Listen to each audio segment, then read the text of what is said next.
So thank you all for finding us today. We keep talking about having meetings and trying to figure out the best times and ways to do it. We were talking about going after individual leagues one-on-one and meet hosts, and we thought everybody's probably going to have a lot of the same questions. So let's just start with one big call. I do have breakout rooms set as we get through the generic questions. If people want to break out into rooms by their league or by meet host or any of those kind of things, we can do some of that stuff at the end. I want to do a real quick, just hit to know who's here kind of thing. My name's Laura Ruff. I'm the partner for First Tech Challenge in Missouri and Kansas and the executive director of the newly approved 501c3 First in Missouri. It's a big deal. Okay, and my partner in crime is? I'm Tom McGovern. I'm one of the other partners for delivering First Tech Challenge. And yeah, I guess that's it. Yay. Okay, so committee members, Mr. Lucido, head. Unmute. Head and muted. Thank you very much. Board president for the new First in Missouri, and also head referee for FTC. Yay. Committee. I'm looking. Phil. Yes, I'm Phil Wood, and I'm the coordinator for FTC in the Kansas City area. I oversee 2 of the leagues that are playing in this area, and I have a meet this weekend. Woo! Right. He's our guinea pig. Matt Schneider? Yeah, Matt.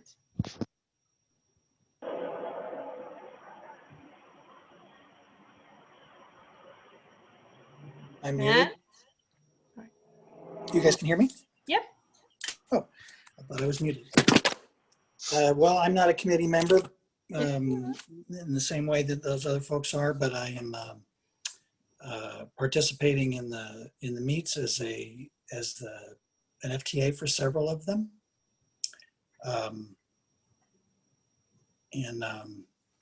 Yeah, so I hope to see you guys all at several meets.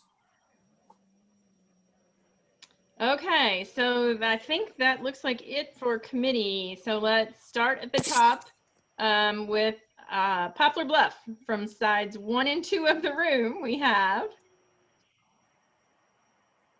Kathy Miller. Go ahead. I'm Michael Sawatsky. Okay, they're going to host a meet. They're old pros at this.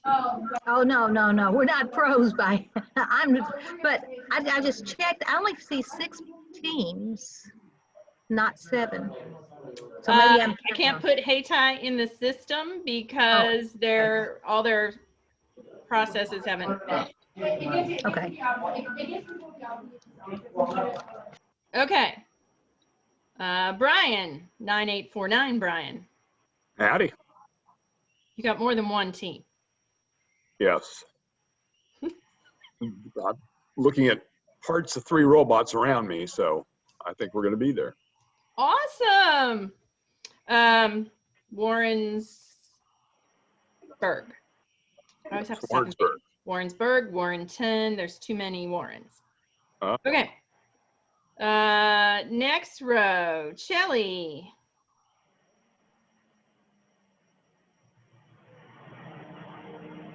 Hi there. So I'm from Eldon, Missouri. We have 1 team this season. We are in the new Lake Southwest, did I say that right? League. And next year, when life gets more normaler, you're going to go back to 2 teams, right? That is our goal. Great. Laura G.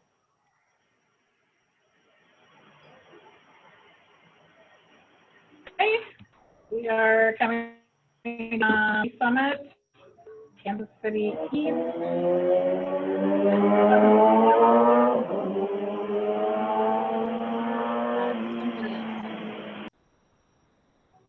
Okay. Lee Summit. Okay. Pleasantly Middle School, we have teams this year. How many did you say? 3. Gotcha.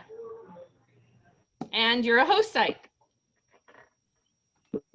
We are a host site for 2 events. Pleasantly 1 and Pleasantly 2, AM and PM. So it's really like 4 events. Yes. Let's hear it for Lee Summit. Okay, Rolla. I've got Leanne, Trisha, Kira. Who else is Rolla? Hop on, say something. Oh, oops, you see my kitchen. I'm for Rolla. So we are meet hosts. We have 4 FTC teams. So I think that's, there we go. Now you can see me. So yeah, I think that's it. Okay. Thank you. Jeff Cox, St. Joe's, right? Yes, St. Joe Circuit Breakers. We are in the KC East region and looking forward to our first ever meet in about 4 days. And so we have 2 more practices this week and a lot of work to get done, but we will be there on Saturday. Great. Welcome aboard. Jackson, Blake. I'm here. I'm actually running around doing kid pickup after school. We've got Jackson. We've got 2 teams. We are hosting a January AM PM meet. We're ready to go. Yay. Somebody says iPhone.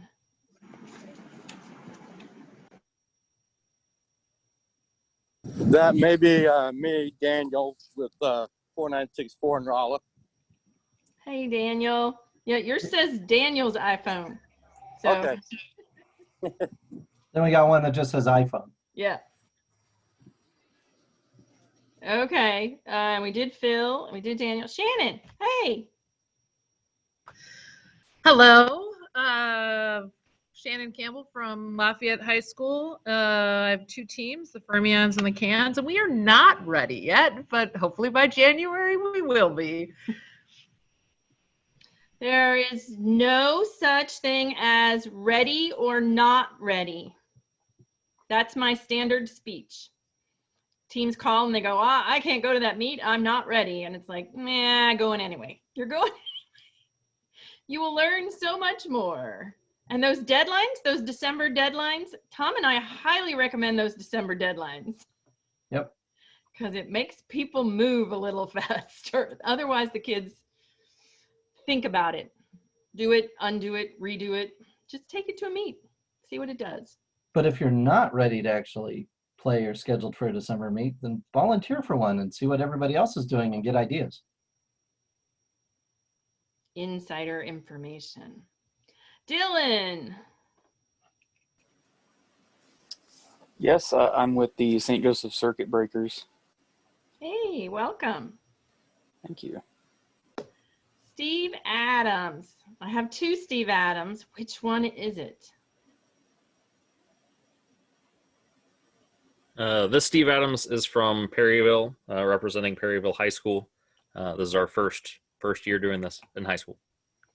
Rookie. Represent. Thanks for showing up. Thanks for volunteering. And next to you is Glenn, who is not a rookie. How many years you been playing? I started doing junior FLL 14 years ago. I have not figured out how to quit yet. So, there is no exit strategy. No exit strategy. And in conjunction with Heritage Christian Academy, we'll be hosting a meet January 22nd, I think it is. And we have a meet this weekend with Phil. So that'll be terrifying and exciting. Looking forward to that. It's going to be good. Yeah, it'll be a fun meet. You guys are streaming it, right? Yes, it'll be streamed to Twitch. To Twitch? Okay. So for everybody else that's not ready yet and that's not host, they're the one and only. Everybody can watch them. Everybody Nice. can watch. A little terrifying. Watch and learn. Sarah, how's it going in Ferguson? It's an adventure. It's a fun adventure right now. If I can get my kids to stop taking the bot apart and putting it back together, that'd be really cool. But you know, we're getting somewhere. I told them we at least need something drivable by the 11th. So that's our first competition. I'm excited. I got a solid team of kids though, so I think we're gonna have a good year. Good. At least you said they were putting it back together after they took it apart. That's Right. That's a Yeah. good step. Yeah. They just keep taking it apart and putting it back together.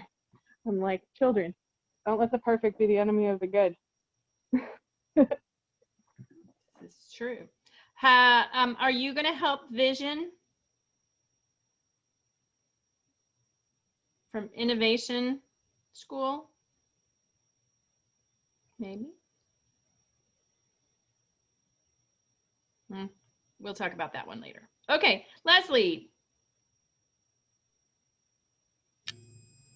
There we go. Oh, I actually have it from last year. So I have to change that. So Leslie Steinmeier, P3, we're one of the Girl Scout teams. We're hosting a meet on January 15th, I believe. Thank you. Spencer. Oh, Spencer.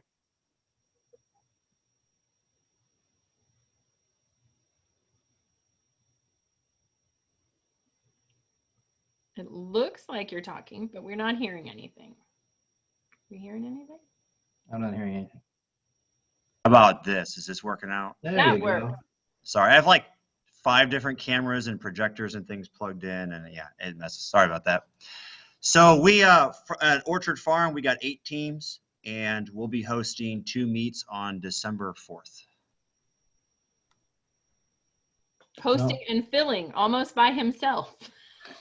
Yeah, we do have some teams from around the area. I think, I don't know. Last I checked, I think we had maybe 12 teams at both meets. I don't know. Something said 12 at one and 11 is what first is showing though. So I don't know if a team wasn't registered or something, but. Things Oh, no, somebody. Yep. things change a little bit sometimes. Things changed. So yeah. 12 in the morning, 11 in the afternoon. Okay, that's what I'm seeing now. For some reason, I thought there was 12 at one point for both. There was. It's no big deal. No, there was 12 at both at one point, but things change. Okay. So. JL.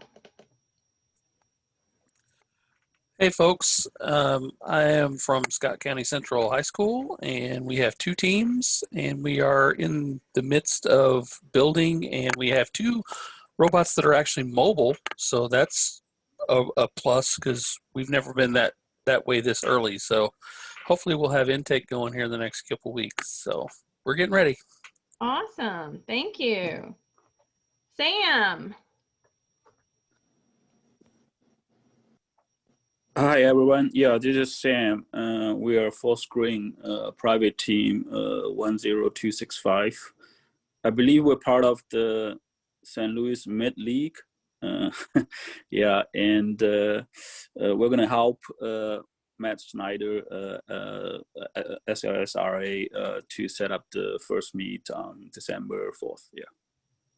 Wildwood. Fullscreen and Matt are gonna host Wildwood. Thank you, Sam. Who, have we missed anybody? I think that's it. Matt Gear 11908.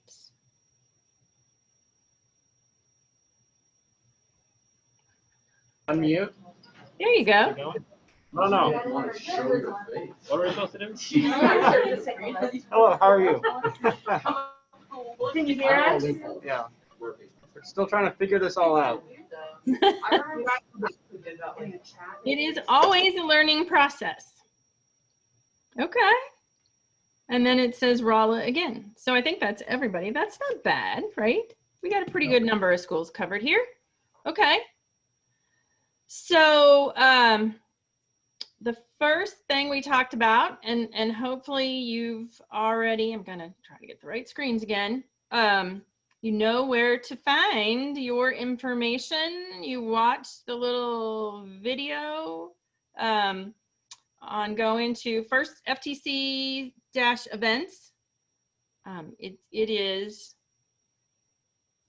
It is headquarters event reporting structure, but it also lists the meets and who's at them and all that kind of good stuff.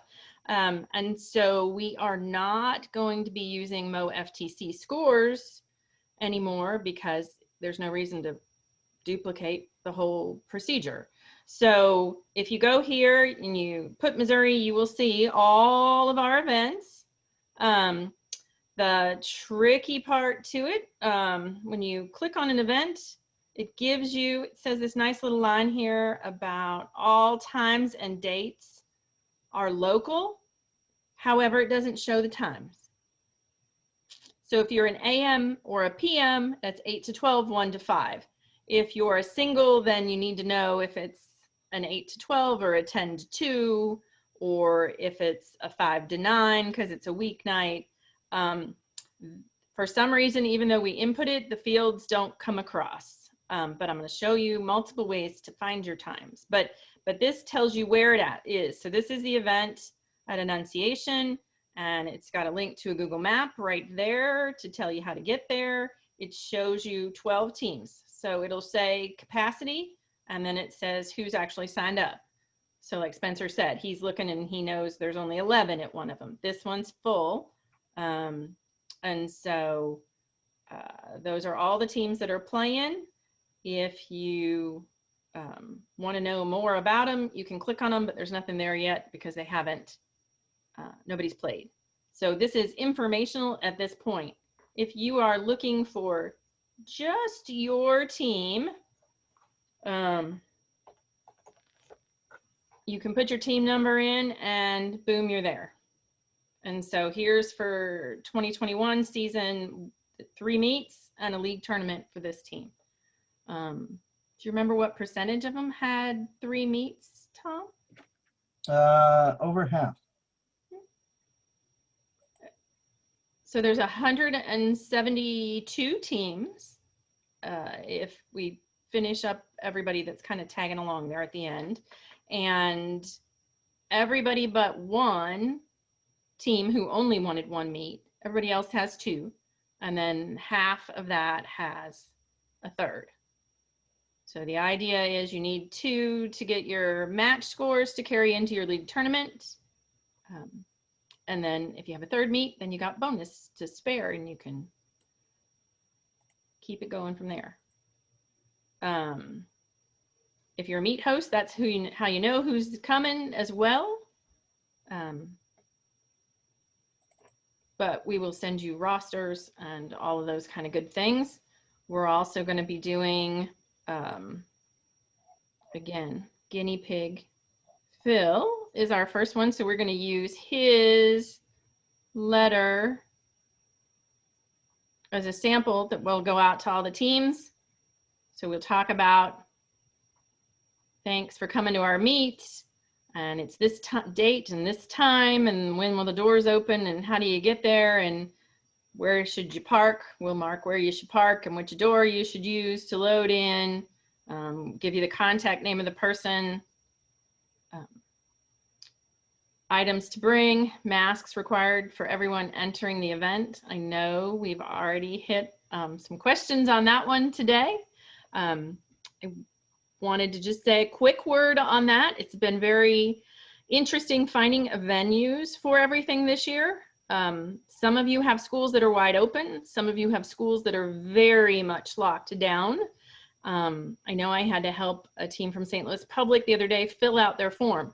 And in order for them to be able to travel to an event, even though it's just down the street, they had to say how many people were going to be there, what the procedures were, what the social distancing, what size of the building. I mean, so we're trying to at least give teams along those lines something to say that masks are being used, and these are small events, usually in a gym, so there is social distancing, and also for our volunteers to be able to give them a consistent message, because a lot of our volunteers, especially when we start hitting judges and people that come to league tournaments, don't always interact with the kids on a regular basis, and they are a little concerned about being around a bunch of germy kids.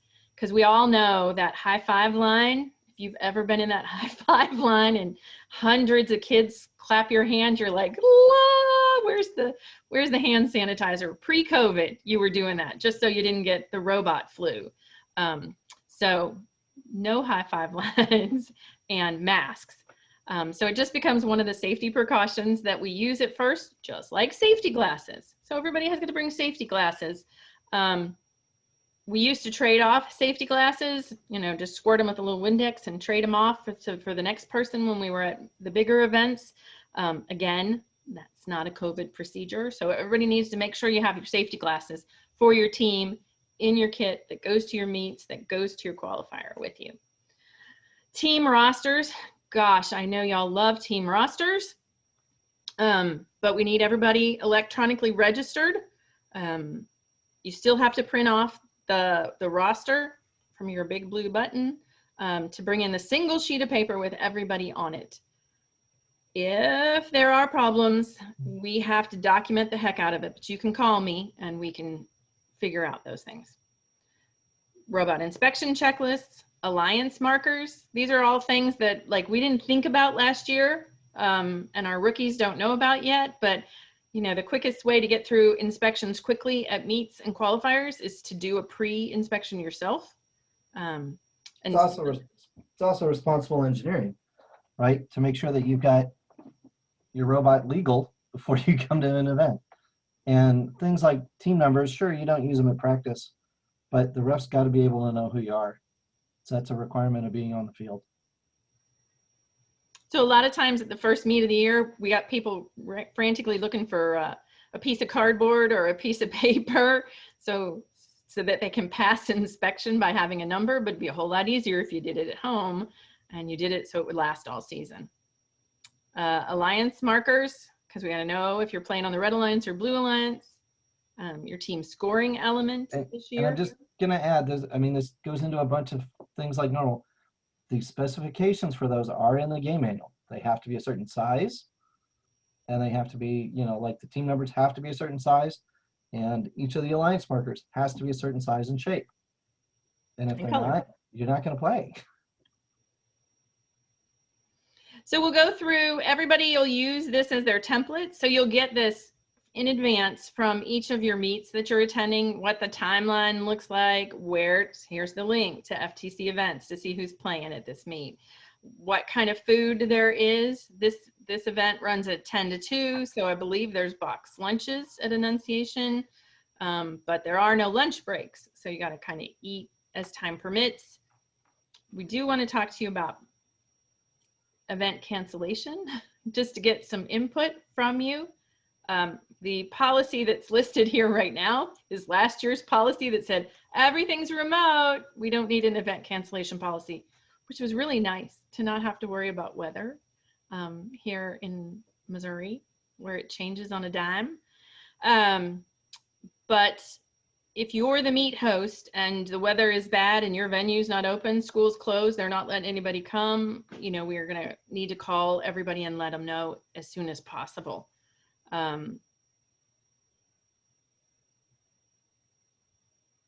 There are no refunds, right? Because your fee covered your entire season of meets and your league tournament. So there's no refund of the fee. This note here about notifying teams if the event could be rescheduled. So this is one of those things we need to talk about for input from you guys. This schedule is pretty jam-packed. Yeah, we're not saying that's a policy at the moment that it can be rescheduled. We wanted to get your input of should it, of your thoughts of what is possible, what isn't. Keeping in mind you may have 12 teams and trying to get all 12 teams to be able to come to the same day again with what's remaining could be very difficult. Anybody?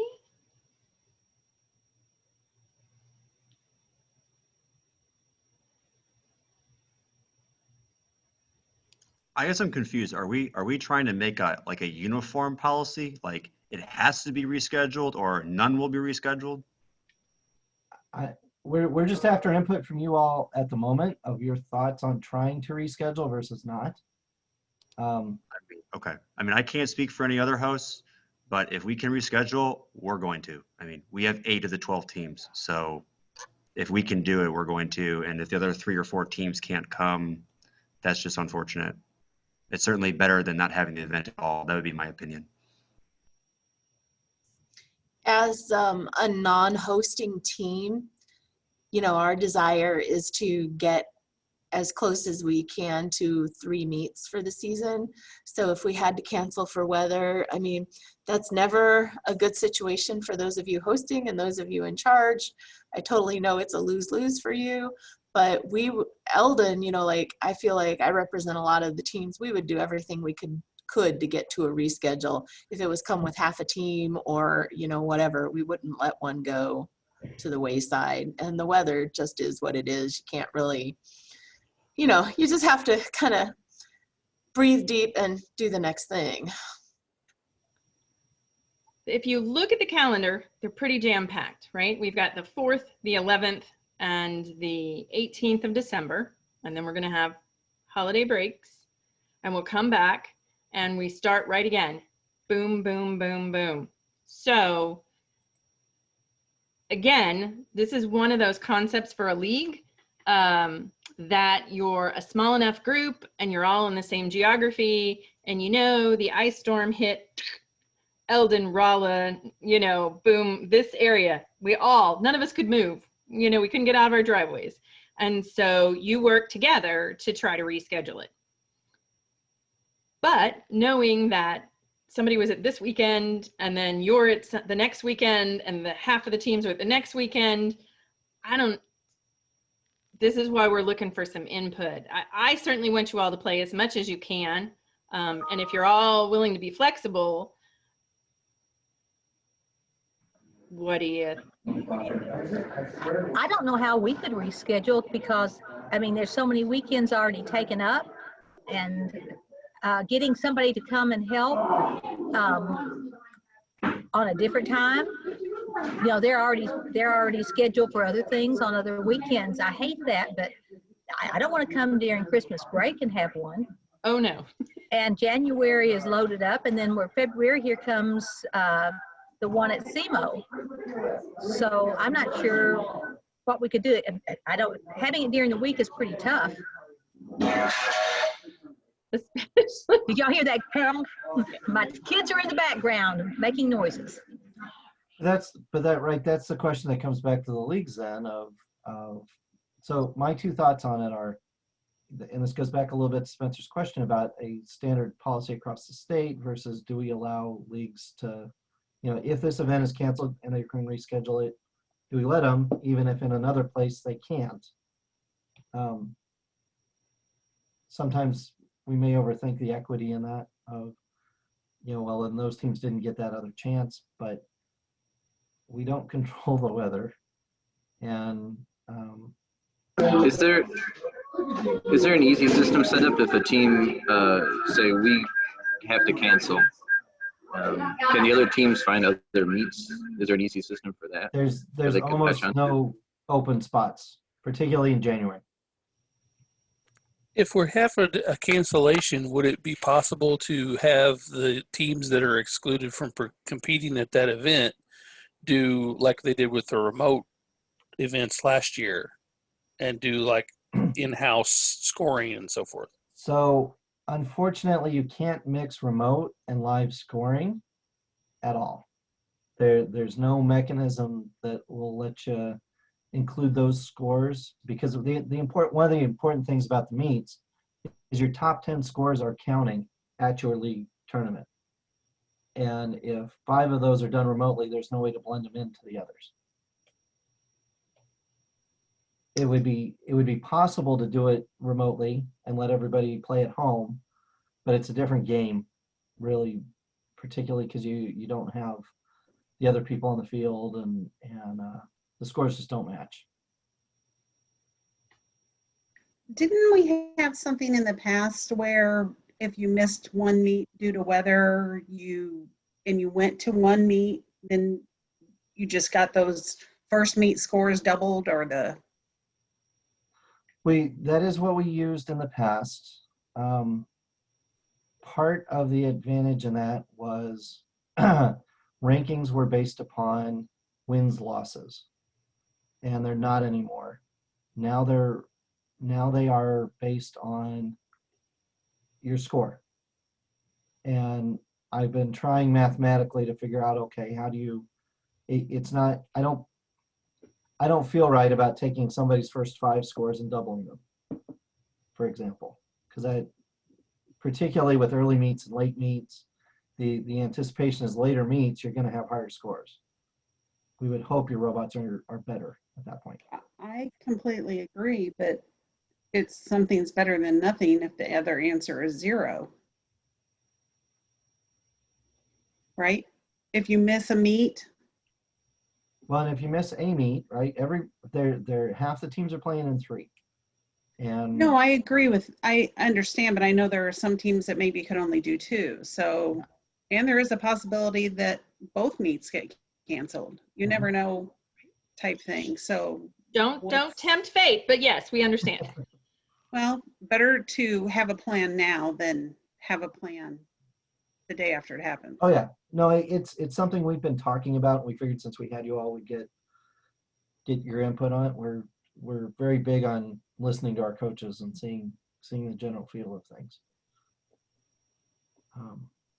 Tom, is this correct? I know this was in writing, and I'll apologize if I have this understanding wrong. Your ability to qualify to go to state is based off your 10 best scores? No. Including? How many is it based off of? So your 10 best scores will count at your league tournament. So instead of going into your qualifier with 0, you go into your qualifier with your 10 best scores. So the moment you're in the pits and you look at the rankings, it's not all zeros. It's all off of those 10 best scores. Then at the qualifier or at the league tournament, you play 6 more matches, and your best 5 or your best 5 count in that. And that's what's used for the alliance selection. So, so when it comes to, so it's using 15 scores, is that correct then at Yes. the league tournament? It uses 5 of them from the league tournament and 10 from meets. Okay. So when I guess then it doesn't really matter because from that point, you qualify from state based off your performance at the actual tournament. So qualification of state is based on our standard 3 Inspire Award winners and then the winning alliance. So I guess my feeling is let's just say that because the league tournament's in, late January or early February. I mean, hypothetically, if you don't have any scores for 2 meets because of weather or whatever, you could still be seen as being exemplary at the league tournament. And I mean, if teams are actually doing what they're supposed to be doing with scouting, they should realize this person's got a bunch of zeros, but they obviously don't suck. Like we can see their robot on the field is doing great. I mean, you could be picked based off of that, regardless of your scores. So I guess my feeling is I'm not sure we should be striving for equity when it comes to the meet scores. Some people have 3 meets, some people have 2. I don't know that equity should be the goal here. If you can play, you should be allowed to play. And if you can't, that's unfortunate, but I don't think we should be telling people you can't rehost your meet or reschedule because not everybody would be able to reschedule. I just have a fundamental problem with that philosophy. That's definitely fair input. And you're right. If teams are paying attention, right? Going into the league tournament, you could have some teams that are pretty high up that are likely to be the captains, and those are generally our more experienced teams that are going to be scouting well and aren't really going to be looking at, okay, where are your points from before, but how are you today, and how do you complement my team, right? How do you help my chances to move on? And so it is very possible to get picked by a captain to move up. We had a question Chelsea's new on alliance. So alliance selection, the 4 captains are based off of the highest scores out of these 15 matches, and then the alliance captains select teams for elimination. But you play randomly in regular meets, in regular matches.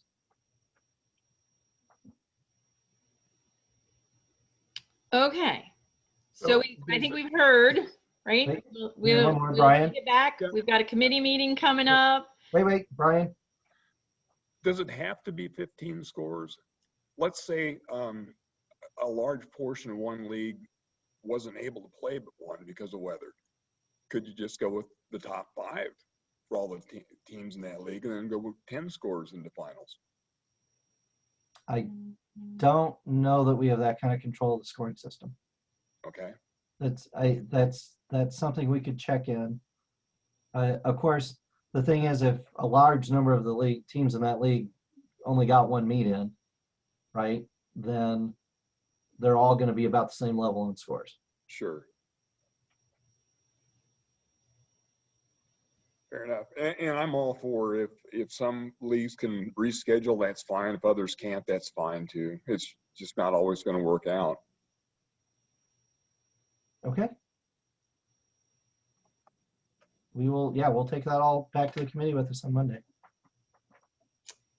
Okay, so we talked about meet schedules, we talked about COVID procedures, we talked about how do I get meet specifics, how do I prepare for inspection, what happens if I'm not ready, no such thing as not ready, you come anyway because everybody's going to help you.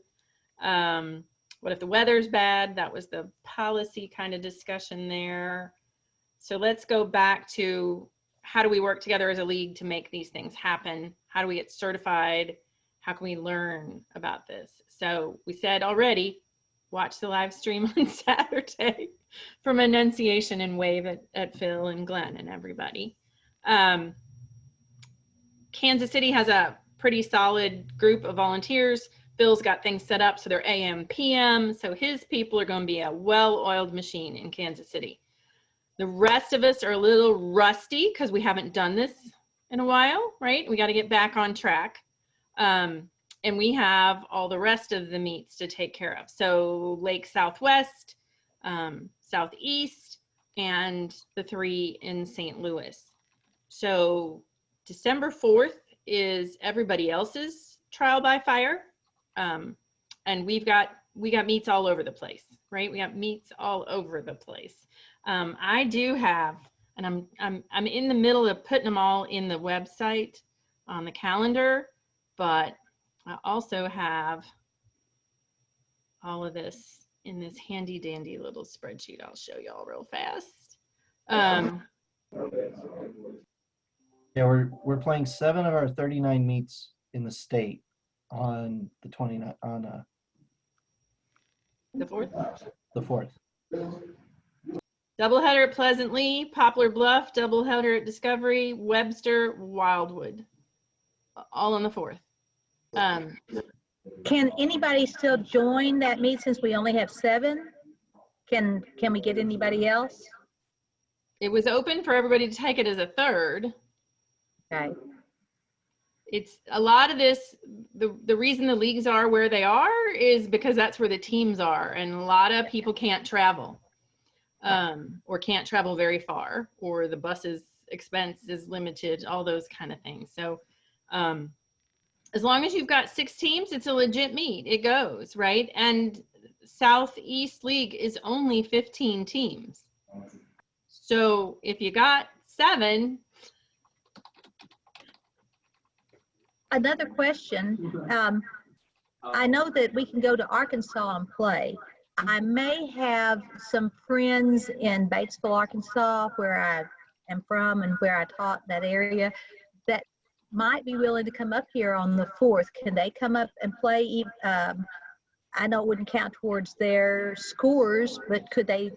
I know that we'll have to have, with 7 teams, there's not any way to have enough. We'll have some sacrificial teams or games, kind of. Could they play in those? With 7, you'd only have 1 match that needs a spare robot. And oddly, with 6, you wouldn't have any spare matches. Just the way the math breaks down.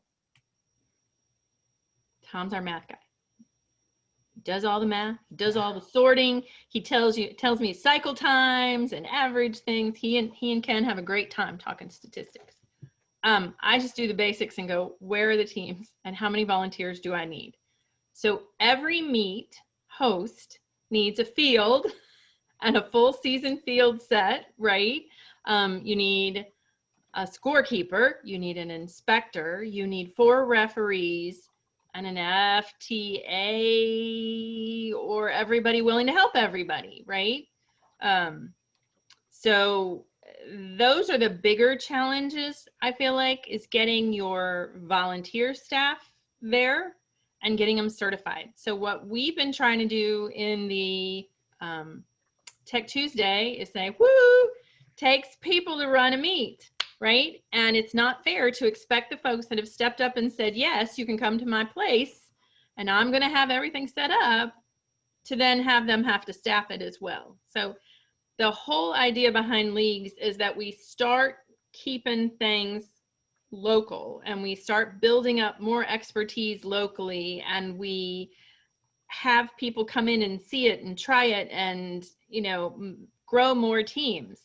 So again, we're all a little short because of COVID. We're only at 170 instead of 220 teams. Lots of you on the calls had more teams in the past, and you're just down to 1 team this year and things like that. So we're hoping things come back again as things improve, go back to normal, whatever normal is, I don't know. But we really want to talk about getting people to sign up, right? And so we're pushing the committees, we're pushing FLL coaches that are interested in moving up to FTC.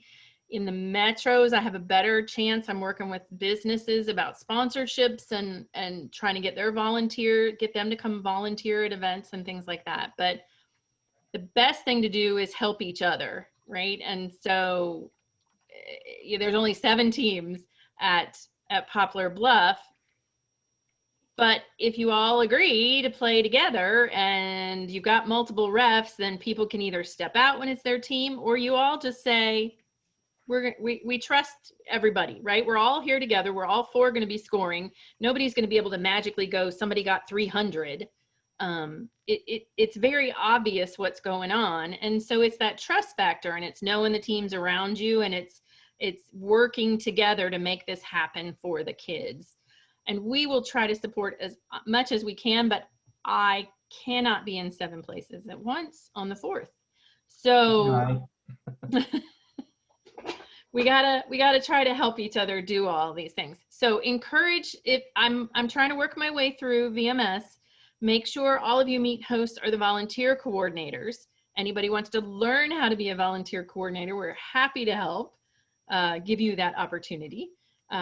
Anybody that wants to learn how to do something, go ahead and sign up. The minute you sign up on your event, as an event volunteer on your dashboard, it lets you into the training, and it lets you into the training for all the roles. So if you volunteer to be a referee, Blue Vote gets unlocked for everything. So I do want to give Michael a few minutes to talk about reffing. Yeah, so don't be afraid of reffing. You know, it's the rules are pretty straightforward. When you get volunteers to do that, I would encourage teams. Actually, I would require of teams reading the manuals, first and second manual. It's always a hard thing when they want to build that robot. But like Tom said, the scoring or the team markers in there and all the rules for the robot. So avoid getting turned around during an inspection, by being thorough on the rules. And the only other thing I would mention is the forum answered questions. So on Thursday afternoon at noon, forum answered questions come out. This is something I really press with the referees. This is where they summarize all of the discussions that they have monthly between the referees, all the forums questions that come in. They sort of glean the best ones, and these are those. And so if you're looking to make a case with a referee who made a bad call, having that piece of paper in your hand saying like, hey, this is question 57. It was handled. We're doing it the right way. And then the refs, I walk them through those too at the beginning of matches. Match play during the day rather, and teams that are doing a good job should be reading those as well. So those are the main resources. If there's any questions, let's hear them. Otherwise, we'll see you guys on the 8th or earlier in Kansas City. So we do have some rookies on the call. I just wanted to show you. This is the forum, right? So it's sorted by topics.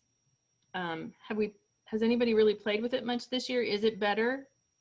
Searchable? Again, I think it's a great place to answer questions. They say the referees are saying it's good. It's for other things too, not just gameplay rules. So I can't say, Laura, but while you got the screen up, I wonder if you wouldn't mind showing the game resource page. Yeah, so people that's can see where that form answered questions are, because that's the one that gets overlooked too often.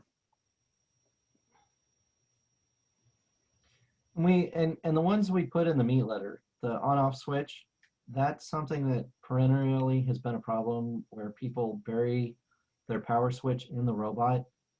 And from an event standpoint, that's not safe, because if something goes wrong with the robot and somebody has to turn it off, it's got to be accessible. I like to tell teams, if you're not willing for your grandmother to reach in the robot while it's running, don't put it there. Right? It's just kind of a sense. The other one is team numbers, and we talked about that already. The third one we run into sometimes is size. And people go, well, what does a 1/4 inch really matter? If you've looked at the field this year, that 1/4 inch can make the difference between getting over or around the pipes. So it matters a lot to make sure that you're no bigger than 18 inches.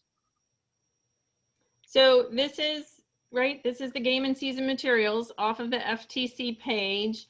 And where Michael's talking about is here, the official Q&A forum answered questions. We are traditional events, so make sure you're looking at traditional, and you can just pull up the PDF. And that's where they put them all every week. So make this somebody's job. And they change every week. I've had play where at the beginning of a season, something was permitted, and I was right next to the team. I remember who the team was. I won't mention them here, though. It embarrassed me more than them. And then at the end of the season, the rule had changed. And the person looked at me and said, you told me this was okay. I was like, yeah, that was 4 weeks ago. And unfortunately, it changed. So these change every Thursday. Kathy got her hand up, and she's muted. There. My question is about registering the kids. I'm having a hard time getting parents to go in and okay their kids. I don't know what else to do. What is your suggestion? Laura, that's you, right? That's me. That's me. I often make them a training video that says, parents, here's how to do the thing. And I show going through the steps just so they can see it. And then they're like, that's not so bad. And then they do it. And there's First made a video this year. Somebody looked at it? So again, this is one of those, we got to go back to the right places. Actually, Michael laughs at me because if I just type YOU, I'm probably going to get it. Youth registration. Boom. How many times I go to these places? So parents and guardians, here's a video on how to do it. There are mobile instructions, right? So when people said, I don't have a phone, I don't have an internet at home or whatever, you can do it on your phone. There are mobile friendly directions here. Electronically accepting the consent and release via a mobile device. In the good old days, when people could come into schools, then it was really nice to have a team meeting, try to talk to the parents about what the schedule was, what the expectations were. Everybody sit down at this computer and fill it out now. That is obviously not happening. It's, what did I say the other day? 86 teams. 86 of our 172 teams had 0 kids on their rosters. So this is you as a coach. Once you have coach 1 and 2 and everybody's approved, you go in and you send the invitations. That's what tells me how many kids are on a team. And then there's another column on the report that says how many of those kids have actually completed signing the consent and release. The parents have signed the consent and release. But I got 86 teams with nobody on the roster. I'd be one of them. Glenn, would you be willing to share your video with us? Oh, I didn't have to make one this year. I recruited really well and my kids all just like took care of it. But Laura, you have a video from First. Can you paste the URL for that into chat so folks have that central resource? Did you have a question too, Glenn? Well, one thing I wanted to mention, especially for new coaches, you're going to need to have an alliance marker, and that's the thing that indicates whether you're red team or blue team. I've just pasted in chat a 3D printable one that's on Thingiverse that is quite handy. You can also purchase those from Andy Mark, and honestly, anything with Velcro works, but make sure you bring that to your first meet. The second thing my kids asked me to mention was there's a team scoring element and there's a standardized one that a lot of teams are using so that they can be stacked. So if you haven't started working on the team scoring element, I'll paste a link to some information about that as well. Thank you. So Glenn is the Cobalt Colts 6547. So their FTC 6547 is their website, right? Starts that way. Google them that way, right? And I don't see either put it of up your there. So posts. he's also done the build guides and things. There's lots of stuff on their website. Okay. Okay, there we go. Great.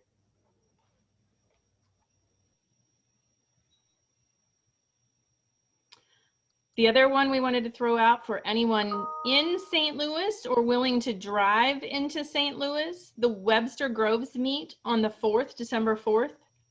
Michael and I are at that one, so the head referee will be there.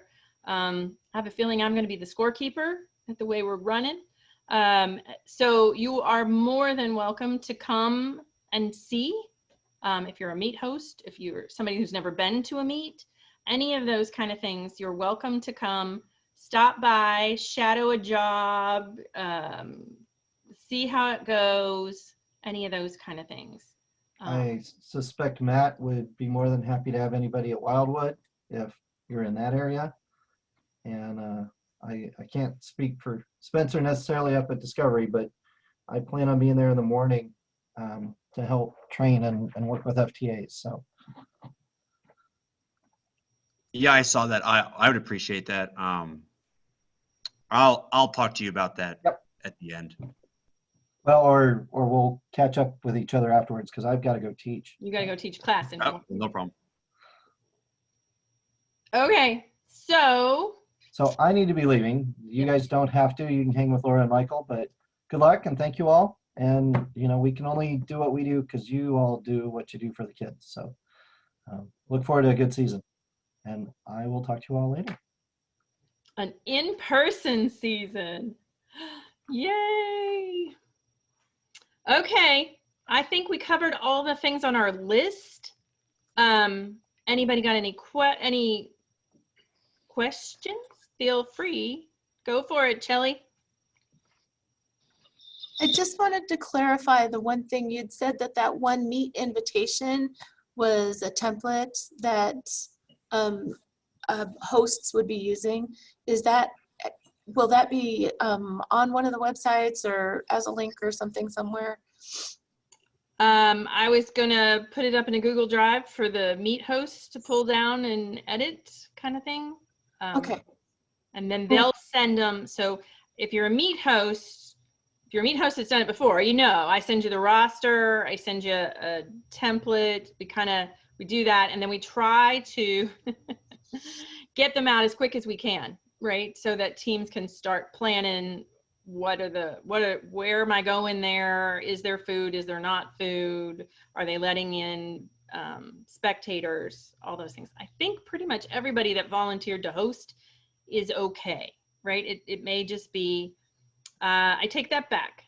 St. Louis Community College is freaking out. So we can't all go crazy and bring 500 volunteers there. We're going to need to say that on that one. Oh, and all of you meet hosts, I have certificate of insurance for you if you need it for your school. Or if you just want it for the heck of it, I have them. So First in Missouri, is a standalone organization. We're a program delivery organization for First. And then we have a lot more official requirements now than we did when we were just a happy-go-lucky group of volunteers. So we grew up and we got rules. And we got insurance and boards of directors and bank accounts and accountants and bleh.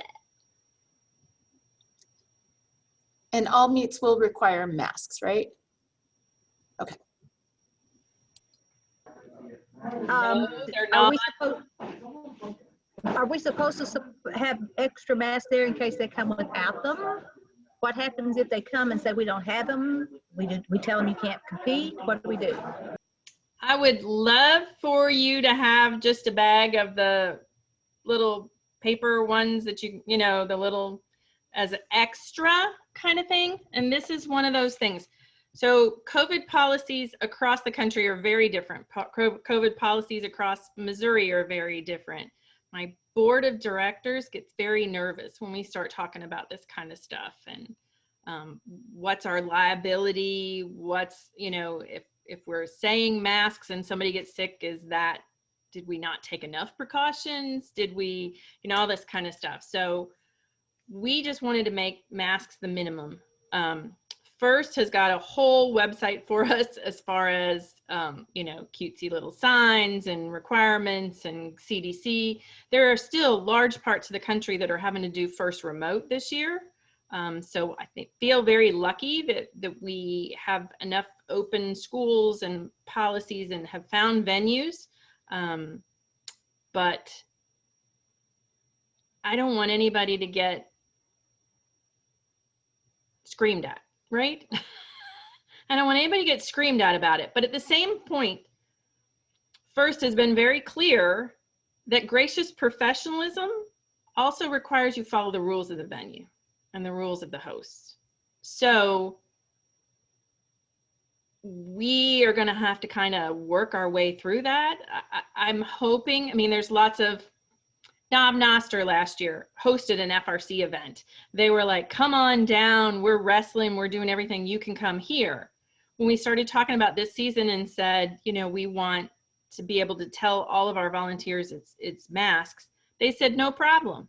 If masks is what it takes for us to be able to play in person, we are willing to do that. It's a 4-hour meet. Most of the schools, or not most of the schools, a lot of the schools, the kids are wearing them all day long, right? It just depends on where you are. And I mean, I'm serious. That St. Louis Public forum the other day that I had to help her with, that was very intense. Of, you know, they weren't going to get to come if we didn't say. So I have schools that are on that kind of a side, and I have schools that are wide open. And so it's like, for the greater good, if we could all come together and do this nicely, I know you're going to have to remind people that are walking around with their mask under their chin, just like you have to remind everybody that has their safety glasses on top of their heads. But hopefully we can do that without it becoming a big deal, right? Without it becoming, I don't want to make First political in any way, but we are a STEM organization. And so I think some basic precautions are not asking too much.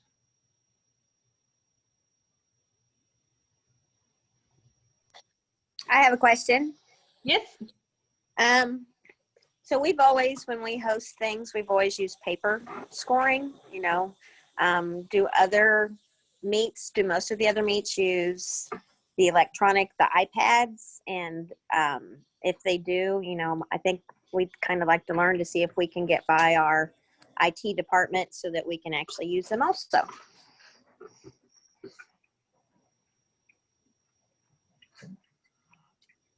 Paper and Poplar Bluff, right? Paper and Poplar Bluff. My guess, Kansas City's coming in with a full load, so you're good tablet-wise at all your venues. Yeah. Unless we have somebody that's willing to come and bring tablets, we don't have them.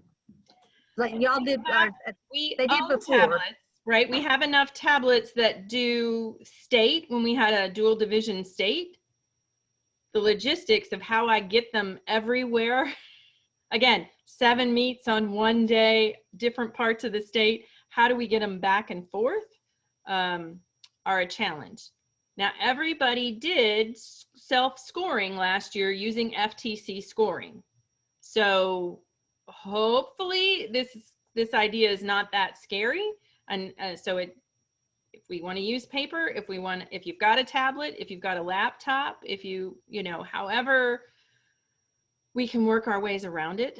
It does. I know Rolla is always a joy. They're lovely hosts, but their IT department have everything locked down. Yep.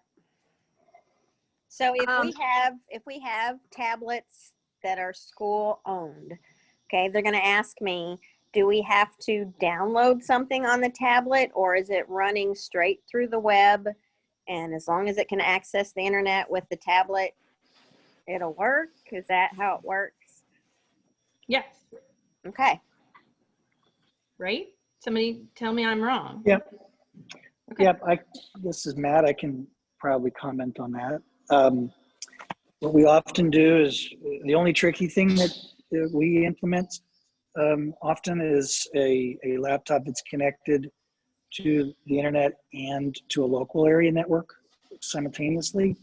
And then the tablets connect on the local area network instead of connecting to the internet. But generally speaking, if you've got school tablets and a school laptop and everybody can talk to each other, then it should work. And you don't have to install anything on the tablet. So the only tricky thing will be whether or not the tablets are able to communicate with the laptop directly, which is something that the school might have prohibited. But Gotcha. Otherwise, it's pretty straightforward. If you guys need to go, I know people are starting to drop off. Thank you so much. I want to just do one big thank you so much for coming, kind of thing. I understand it's, it's late after school and it's getting close to dinner time and kids pickups and all those kind of things. But if you've got questions, I am willing to stay. Hey, Laura, I do have a suggestion. You said you're going to be talking to the committee about possible rescheduling meets that might get canceled due to the weather. And Tricia had brought up the point about doubling the last score. Yep. A suggestion, instead of doubling automatically, if a team only has one meet that they attend, because a lot of them only did 2 meets, if they only have one and you only doubled that one, at least they could go in to the qualifier with 10 scores, but only double the ones that only have one meet under their belt. So they have the 10 scores. That's just a suggestion. Yeah, I think the scoring system, because you're going to play 6 matches. You're going to play 6 matches in every meet. You're going to play 6 matches at the qualifier league tournament, sorry. So if you only played 1 meet, you'd have 6 scores. Because it's looking for your top 10 and it would go, ooh, there's 6, and would give you all 6 of them.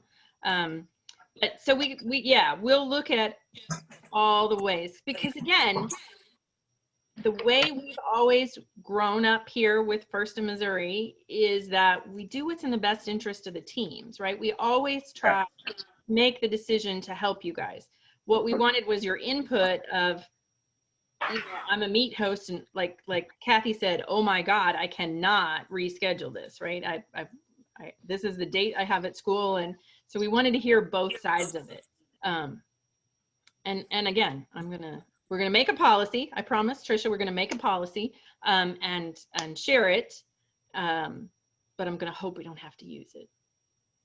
I hope the weather's good. Where does the 15 meet? Where does that number come from? Headquarters and the scoring software. So that's the national number? Mm-hmm. Is that correct? Yeah, okay. we don't, when it comes to how the game itself runs, right? So when you're looking for anything on the game manuals and the requirements and all that, we all play the same all around the world, actually, because there's FTC teams around the world. So we don't get any tweaks to it that make it specific Missouri. What we get is that what's your event structure locally, right? And so we've got meets leading to league tournaments, leading to state championship. Again, the plan as we grow is splitting Lake and Southwest into their own leagues, and then more teams than we'd have another level of qualifier before you got to state and everything. So we've got plans for how this structure grows and accommodates. It's just working our way through it all. I was just curious because it seems like an intriguing number. I feel like the number is the issue here. If the number was 5, we wouldn't be having this conversation. Like no one would care. Well, and with it remember, being- a few years ago we played meets and they were totally independent. And Right, this exactly. is, again, I'm a NEMO. I'm a non-engineering person for these programs. But the idea to me behind meets is that iterative design process, right? Go, play, try it, see everybody else's, take it home, build it again. But a lot of people felt like we did our little league structures and things differently in Missouri. A lot of people switched and went whole hog. We kind of did the pick and choose and go where you want kind of stuff. We had discussions at all the qualifiers with teams about people wanted to get credit, I guess, for their meet performances, right? And so that's when we started it last year as the hybrid kind of thing. It's like, yes, we're gonna go ahead and start that league model where you get the scores in. And that is the structure that FIRST has. That's the way the scoring system works. Otherwise, we wouldn't be leagues in the way it's all set up. I'm probably in a minority here, but most of my teams are associated with a class. So they are operating on a semester and they're taking it as a class. It's not that I'm not saying they don't have interest in it, but their interest is I'm able to do this as a class. That's why I'm interested in this program. And so like I won't be taking all of my teams to the league tournament. That meet is it. And so if we got canceled, you and wouldn't have FIRST said you're not allowed to reschedule, I'd say okay, and then I'm just going to have a scrimmage with my 8 teams because I don't need anybody else to run the event. You know, I found all my volunteers. I have 8 teams. Like we can run the event solo. So I guess that's my take, and I'm sure that's a minority view. But if you tell me we can't reschedule, like that's I don't know. I just feel like we'd be really boxed in, and we'd be forced to basically just do a scrimmage then. Yeah, I don't know that we're going to tell you can't reschedule. We just wanted to know if people were willing to, and then how we do it logistically. So your teams are only playing at that meet. But, most of them are, yes. Right. The other 4 that are in the morning and the afternoon are playing somewhere else. And so right. What are the odds they can come back and stuff? And you are not. So there was another team out in Kansas that was a school that was very much like you, where they had all the teams and their senior team had the class all year, but everybody else was this semester. We have FRC teams, right, that play FTC in the fall and they want to be done by the semester. So right. there is a variety. And again, we try to listen to what everybody's saying. That's why we were trying to get meets in December. That's why we talked about, were there enough teams that wanted to make a remote league? And so if there were enough teams that wanted to be remote and not worry about the travel and the COVID restrictions and the weather, they could have been remote, and we would have had to figure out how to bring them in into championship if they got there. We've talked about, do we make the FRC teams their own league? Do we make an early league in St. Louis and Kansas City to help those kind of situations, and then later leagues, not geography? Again, it's going to depend on the feedback we get from you guys and what you need to make the program work with your school and your time frames. Brian, yours are doing it as a class, aren't they?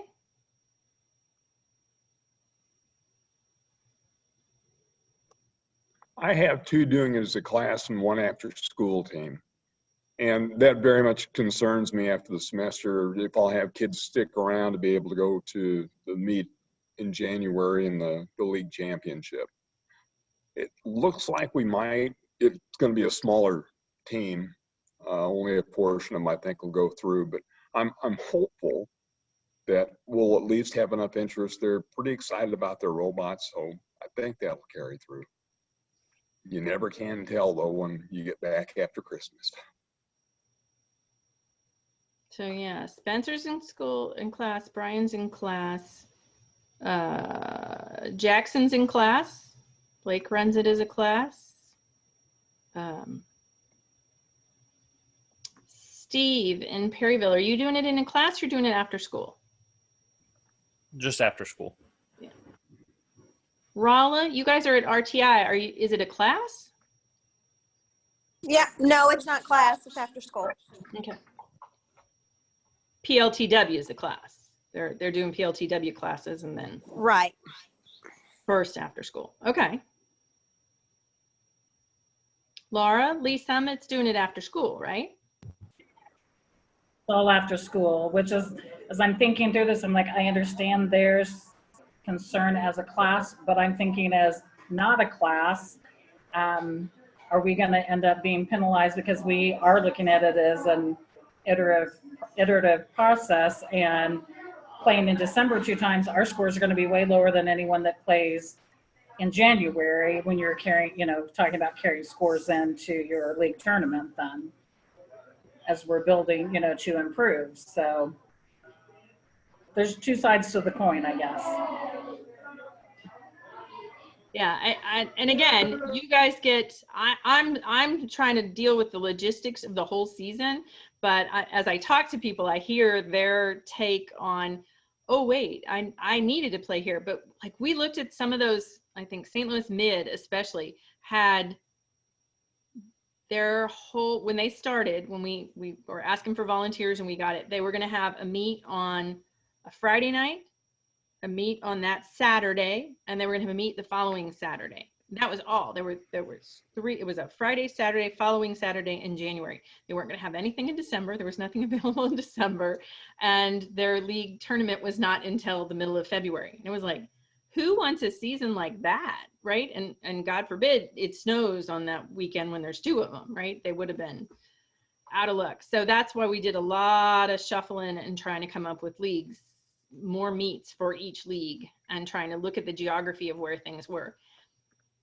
The answer in a lot of these locations that do this, that have, have been doing true leagues for a long time, is that they offer like 6 leagues, 6 meets for every league, and they're all close by, and there's lots of, and so then, yeah, if you're southeast and there's only 15 teams and it snows and you got some weekends open, let's move it. Let's do it. Is everybody okay? Can everybody make it? Can everybody but 1 or 2 make it? Then we're moving on, right? The greater good, like Spencer's saying, the greater good. More of you can come than can't come. Let's do it. So we just wanted your thoughts. Anybody got any hints for Steve? He's our rookie that's hanging out here with us.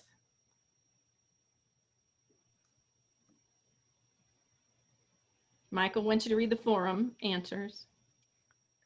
I like the quietness of either the other people aren't with their robots far enough along to give Steve hints, or it's going to be a very competitive season.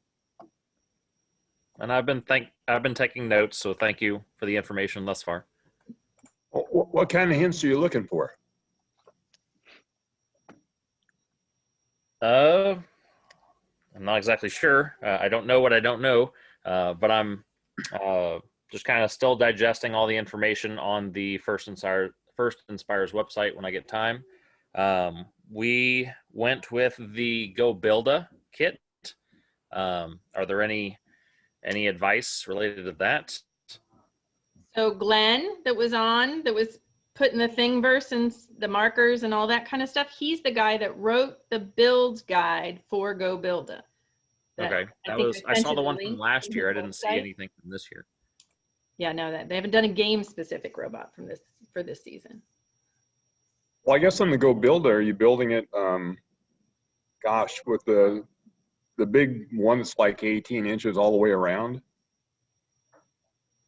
There are some bigger pieces, yeah. Okay, because I know across the barriers, the metal up front will catch you on that unless you cut it off on the corners. Okay, yeah, and just being mindful of the size restrictions and requirements. Yeah, we actually turned our motors 90 degrees up, and we've got some pretty small robots. I mean, we've got at least 2 teams that are going 13 by 13. So they're going to go around the barriers.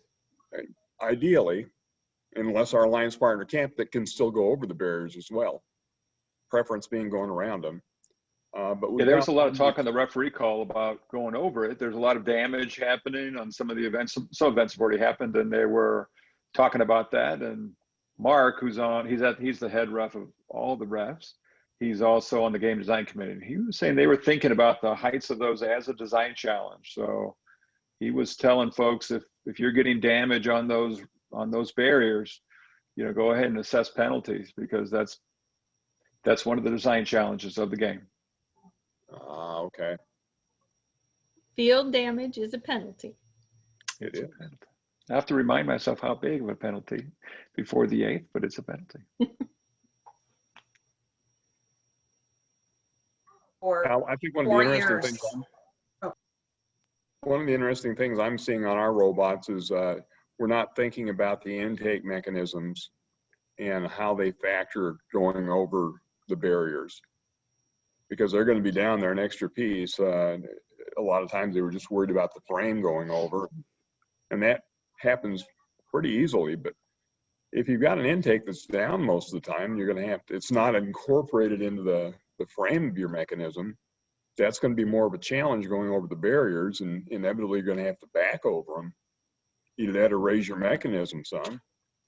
And damage to the barriers is definitely a possibility with something like that.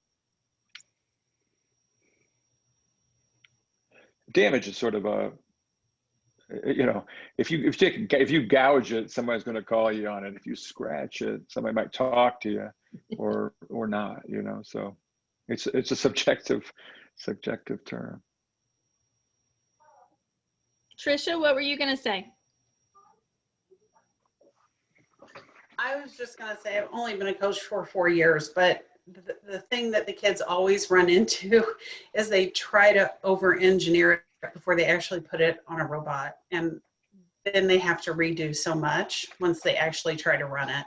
So the most important thing is get everything on there and try to run it, and then see what changes you need to make, because I would be very surprised if you're not going to have changes after your things get on.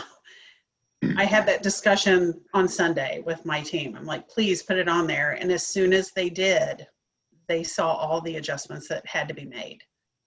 And they're not brand new members. So they just know it's going to be right. And then they're sadly surprised. I remember interviewing a student for Dean's List, and they were explaining how their team was built into all these little subgroups. It was like somebody does the frame and we build the arm. And they weren't talking. And they went to put the arm in, and there was no room for the arm because the motors were all in the way. And I was like, oh my gosh, that must have been an interesting meeting to be at. So yeah, big picture, keep it simple, test it. I mean, again, get something that drives for your meet and be happy.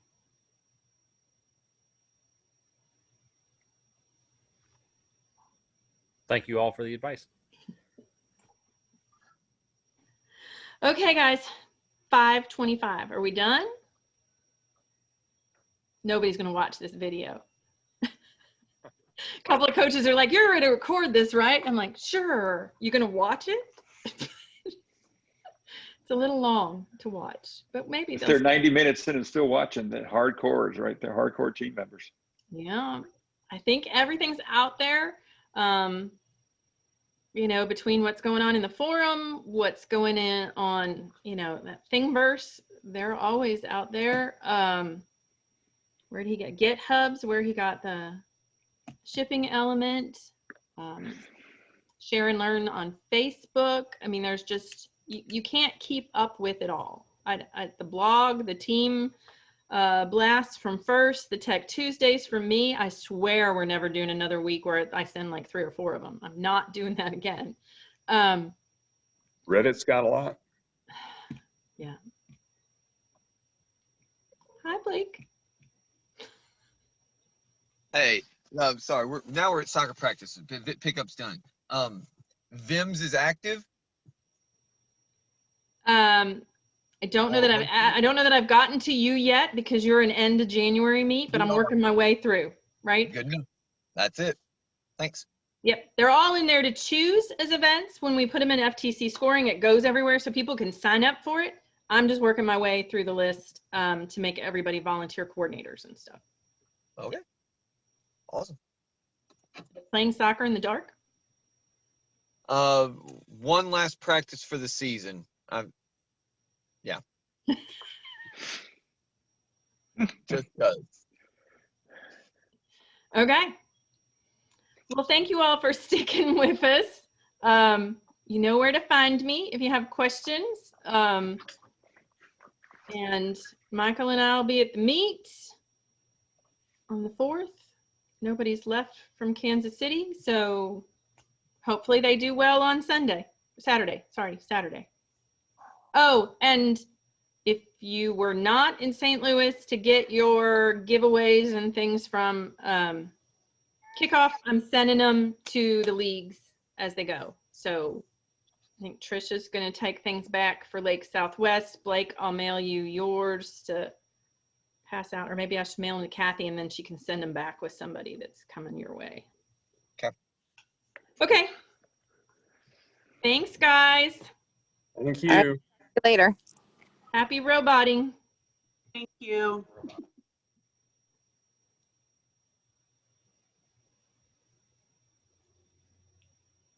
I need to stop.